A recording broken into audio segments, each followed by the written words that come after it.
انسان زندگی میں جب جدوجہد کرتا ہے، کوشش کرتا ہے، وہ بہت سارے دنیاوی اسباب اختیار کرتا ہے۔ جتنی عقل اللہ نے دی ہوتی ہے اس عقل کا بھی وہ استعمال کرتا ہے، کوشش کرتا ہے کہ کچھ اچیو کر سکے زندگی میں، کچھ مقاصد کا حصول اسے میسر آئے۔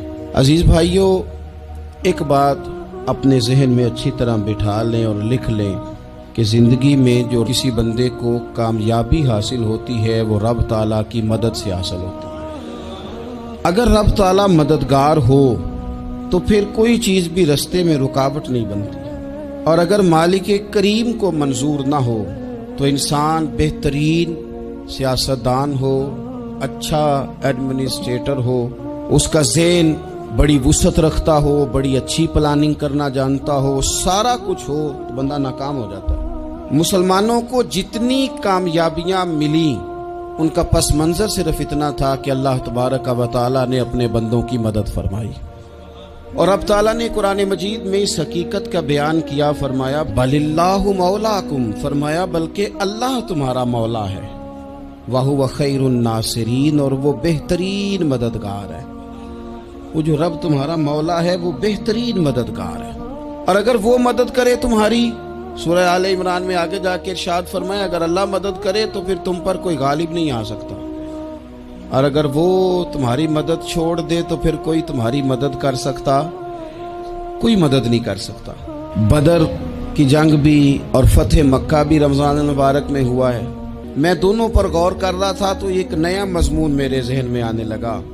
بدر کی جو جنگ ہے اس میں بھی ایک عجیب انقلاب آیا ہے کہ 313 نے 1000 سے مقابلہ کیا، اور جن 1000 سے مقابلہ کیا وہ اسلحے سے لیس تھے، اور یہ جو 313 ہیں ان کے پاس 6 زرہیں، 8 تلواریں، چند گھوڑے، لیکن اللہ نے کامیابی دی تو خود رب نے بیان کیا کس طرح دی، فرمایا وَلَقَدْ نَصَرَكُمُ اللَّهُ بِبَدْرٍ وَأَنْتُمْ أَذِلَّةٌ۔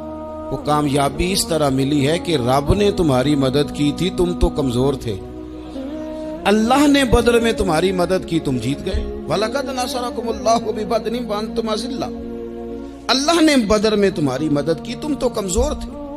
پھر فتح مکہ نصیب ہوئی تو اس میں بھی بہترین منصوبہ بندی نبی پاک علیہ السلام نے فرمائی، بہترین حکمت عملی حضور نے اپنائی، لیکن ہمیں جو اللہ رسول نے بات سمجھائی وہ کیا ہے؟ اذا جاء نصر اللہ والفتح، فرمایا جب اللہ کی مدد آئی اور فتح نصیب ہو گئی۔ یہ اللہ نے مدد فرمائی تمہاری، یہاں بھی فتح مکہ بھی اللہ کی مدد سے، جنگ بدر بھی اللہ کی مدد سے۔ وہ جو مدد ہے اللہ تعالیٰ کی، جب وہ ہم یہ کرتے ہیں کہ ہم اپنی ساری زندگی سیاست کی نظر کرتے ہیں، ہماری سیاست صرف ملک میں نہیں ہوتی، ہماری سیاست خاندان میں بھی ہوتی ہے، ہم گھر کے اندر بھی سیاست کرتے ہیں، ہم کسی خاص طریقے سے لوگوں کو اپنے پیچھے چلانا چاہتے ہیں، ہم ایک خاص اسلوب اختیار کرتے ہیں کہ لوگ ہمارے پیچھے چلیں۔ اس کا نقصان ہمیں یہ ہوتا ہے کہ سیاست جو ہوتی ہے یہ شطرنج کے ہیر پھیر کی طرح ہوتی ہے، تو اس کے راز بڑی جلدی کھلنے لگ جاتے ہیں، پتہ چل جاتا ہے کہ بندہ مخلص نہیں تھا، سیاست کر رہا تھا، طریقے سلیقے سے اس نے جوڑ کے رکھا ہوا تھا۔ ہم ہر جگہ سیاست کے بل بوتے پر چیزوں کو لے کے چلنا چاہتے ہیں، سیاستیں ناکام ہو جاتی ہیں، سیانے لوگ فیل ہو جاتے ہیں، بچتا صرف وہی ہے جس کے پیچھے رب تعالیٰ کی مدد شامل حال ہوتی ہے۔ اپنی زندگی کے اندر ہم جو کچھ بھی کر رہے ہیں، جس شعبے سے بھی ہمارا تعلق ہے، آج ہم نے اس بات پہ غور کرنا ہے کہ پہلے تو یہ غور کر لیں کہ جو کام ہم کر رہے ہیں کیا وہ کام ایسا ہے کہ اس میں اللہ کی مدد ہمیں ملے گی؟ اگر آپ کوئی معاذ اللہ ناجائز کام کر رہے ہیں، فعل حرام کا ارتکاب کر رہے ہیں، تو اس میں تو مدد الہی آئے گی نہیں۔ پہلے تو یہ دیکھیں جو کر رہے ہیں وہ کام مدد الہی والا ہے، اور اگر اللہ تعالیٰ کی مدد والا وہ کام ہے پھر اس پر غور کریں کہ کیا ہم نے مالک سے مدد کا سوال کیا ہے، ہمیں مدد میسر آ رہی ہے۔ وہ میں نے بزرگوں سے ایک بات سنی تھی، وہ بڑی یاد رہ گئی۔ وہ فرمایا کرتے تھے قابلیت بھی بڑی چیز ہے لیکن قبولیت سب سے بڑی چیز ہے۔ قابل ہونا بھی بڑی بات ہے لیکن زیادہ بڑی بات یہ ہے کہ اس کی بارگاہ میں قبول بھی ہے کہ نہیں۔ اپنی زندگی میں اللہ کی مدد کی طرف بڑھیں،